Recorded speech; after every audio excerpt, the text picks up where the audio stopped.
Hello, ladies and gentlemen. Here are some tips in Cities Skylines to have good traffic flow. What's going to show up is my Fortnite city, which is built on the original Fortnite map. The population is, you can see on the bottom right-hand side, closing in on 61,000, so not a small city by any means. I've got the game paused right now. You can see that the traffic flow is around 80%. Normally, it'll hover around upper 70s, low 80s pretty consistently, so really happy about that. However, the way that I've achieved good traffic flow, I haven't done any of the complicated stuff. So for example, this is a traffic manager. Despawning is off.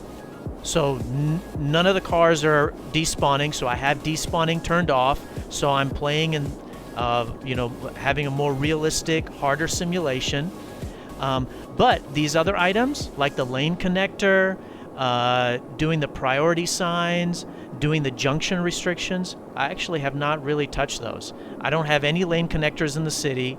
I didn't do any priority signs, and then I've done a couple of junction instructions on a couple of intersections. So hopefully the tips that I'll provide are going to be pretty straightforward, really easy for you to implement. The neighborhoods in my city are named after the points of interest from the Chapter 1, the original Fortnite map. So here's a pretty big neighborhood called Anarchy Acres. The roads are all shiny because it just rained.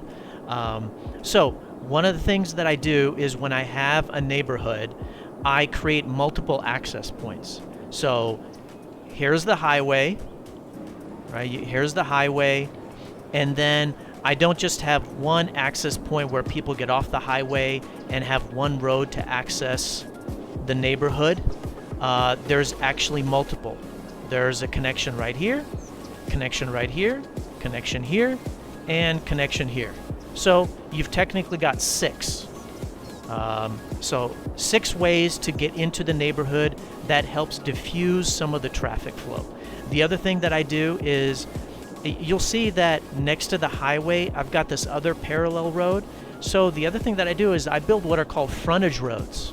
So frontage roads are roads that go next to a highway. And so the on-ramps and off-ramps connect to the frontage road, and from there the neighborhood is actually connected. So for example, you're on the highway, you'll use the off-ramp, get on the frontage road, and then here's the intersection to get into the neighborhood. If you are wanting to get onto the highway, you're on the frontage road, and then you'll take this on-ramp, and then you'll be on the highway.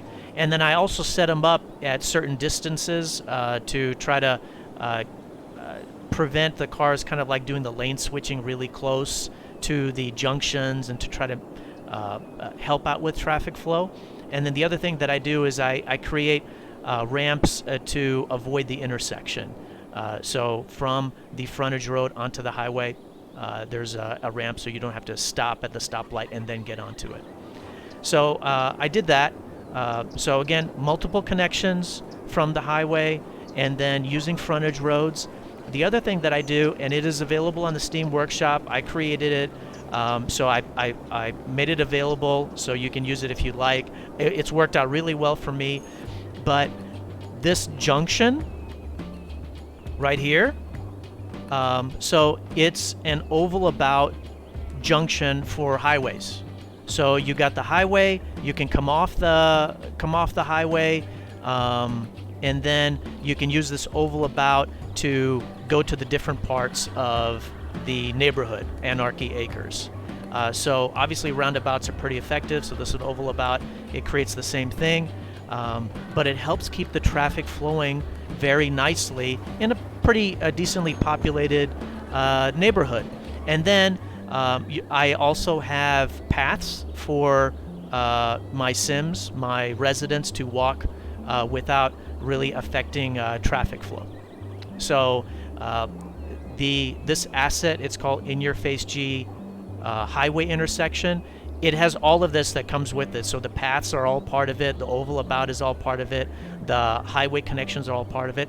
The other thing that I did is I integrated rail lines with it. So you can see that there's a rail line that goes right underneath it. That's also part of the asset. The other thing that I did is I created this. So this is a stack interchange. I think it's the best type of interchange for traffic flow.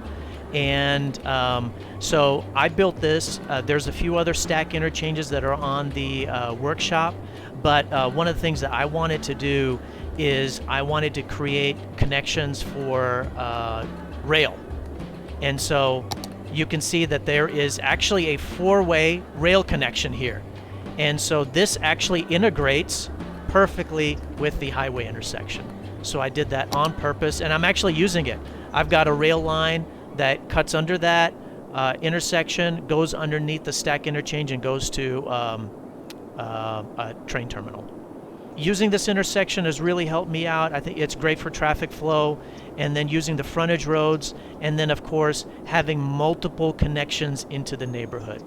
So if we go to another neighborhood, Pleasant Park, so it's only on one side of the highway. I've got one connection here, one connection here, and then there's actually another connection on the other side to connect to another neighborhood, and the traffic flow is great. And I probably would have connected this one up here, but the highway turns away at that point in time, so I didn't do that. I may create like a little connection right here or something like that, but the traffic flow is fine, so it doesn't really need it. The other thing that I did, which is the final kicker for the video, I don't have mass transit right now. So I was laying out the city first, and then I'm going to put mass transit in at the end. So that's what I'm going to do. So so you can see right here, there's no mass transit. Yeah, there's harbor, passenger harbor, and an airport. But other than that, I don't have any metros or anything like that. Here's the harbor. The traffic should improve once I put in mass transit, which is definitely the plan.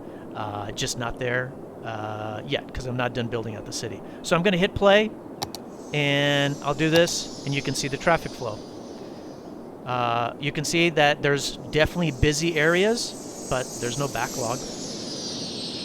You can see the traffic stays right around 80%. So that interchange works. And then here's this intersection. And there's a boatload of industry right here. So there's a lot of truck traffic. All right, there's a boatload of industry right here at Anarchy Acres, and it's handling it just fine. So it's great. So hopefully that's a tip that will help all of you mayors out there and get some good traffic flow. Traffic and infrastructure, key to having a successful city. Thank you for watching. I do live stream. The schedule is in the description below. Stop by, say hi. Love to have you. Live streams are on YouTube, Twitch, and DLive simultaneously, and the previous videos are on the YouTube channel. In fact, there's a lot of playlists, so you can watch some of the games that I play from start to finish, if I have finished them. I'm in the process right now of some of them. So please like the video, smash that subscribe button, turn on notifications, tell your friends about the channel, and hopefully I'll catch you next time. Take care of yourselves. Bye-bye.